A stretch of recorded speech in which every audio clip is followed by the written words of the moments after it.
Hi MACC kids! Excited to be continuing to celebrate Black History Month with you this week, and I have a really special story to share with you today called The Story of Ruby Bridges. Alright, okay. Story of Ruby Bridges by Robert Coles, illustrated by George Ford. You see it? Okay. Ruby Bridges was born in a small cabin near Tylerton, Mississippi. We were very poor, very, very poor, Ruby said. My daddy worked picking crops. We just barely got by. There were times when we didn't have much to eat. The people who owned the land we were working were bringing in machines to pick the crops, so my daddy lost his job. And that's when we had to move. I remember us leaving. I was 4, I think.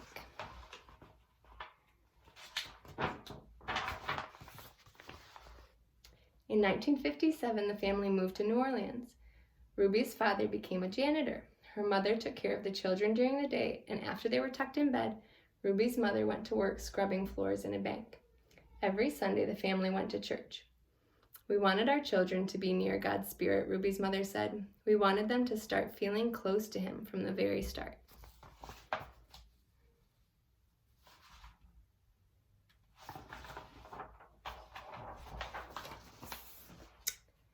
At that time, Black children and white children went to separate schools in New Orleans. The Black children were not able to receive the same education as the white children. It wasn't fair, and it was against the nation's law. In 1960, a judge ordered 4 Black girls to go to 2 white elementary schools. 3 of the girls were sent to McDonough 19, and 6-year-old Ruby Bridges was sent to 1st grade in the William Frantz Elementary School.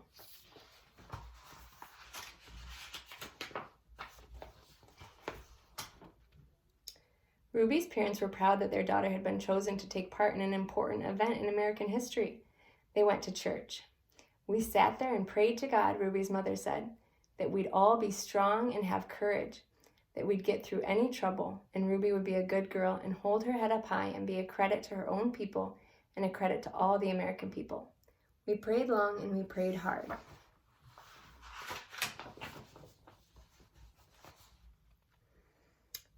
On Ruby's first day, a large crowd of angry white people gathered outside the Frantz Elementary School. The people carried signs that said they didn't want Black children in a white school. People called Ruby names. Some wanted to hurt her. The city and state police did not help Ruby. The President of the United States had to order federal marshals to walk with Ruby into the school building. The marshals carried guns.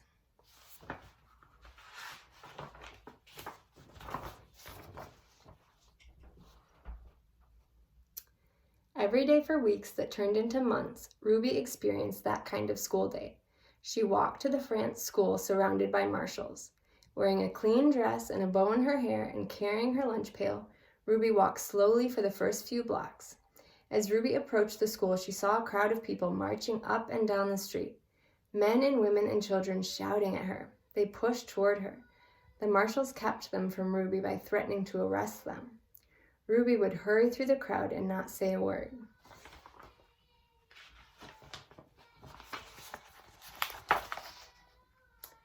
The white people in the neighborhood would not send their children to school. When Ruby got inside the building, she was all alone except for her teacher, Miss Hurley.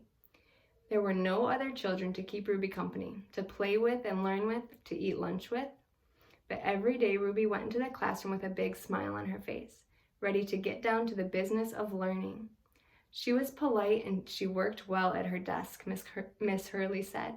She enjoyed her time there. She didn't seem nervous or anxious or irritable or scared. She seemed as normal and relaxed as any child I've ever taught. So Ruby began learning how to read and write in an empty classroom in an empty building.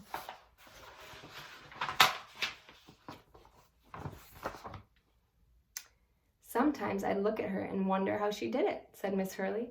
How she went by those mobs and sat there all by herself and yet seemed so relaxed and comfortable.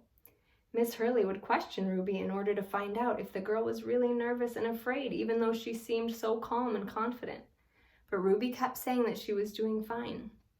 The teacher decided to wait and see if Ruby would keep on being so relaxed and hopeful, or if she'd gradually begin to wear down, or even decide that she no longer wanted to go to school.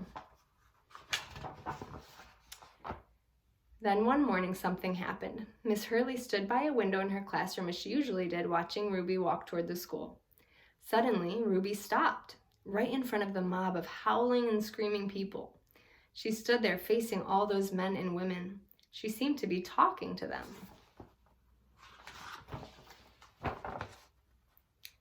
Miss Hurley saw Ruby's lips moving and wondered what she could be saying. The crowd seemed ready to kill her. The marshals were frightened. They tried to persuade Ruby to move along. They tried to hurry her into the school, but Ruby wouldn't budge. Then Ruby stopped talking and walked into the school.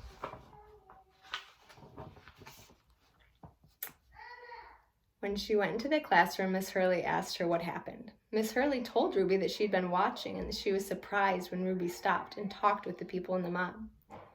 Ruby became irritated. "I didn't stop and talk with them," she said. "Ruby, I saw you talking," Miss Hurley said. "I saw your lips moving."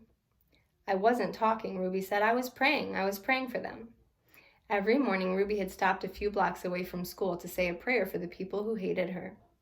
This morning, she had forgotten until she was already in the middle of the angry mob.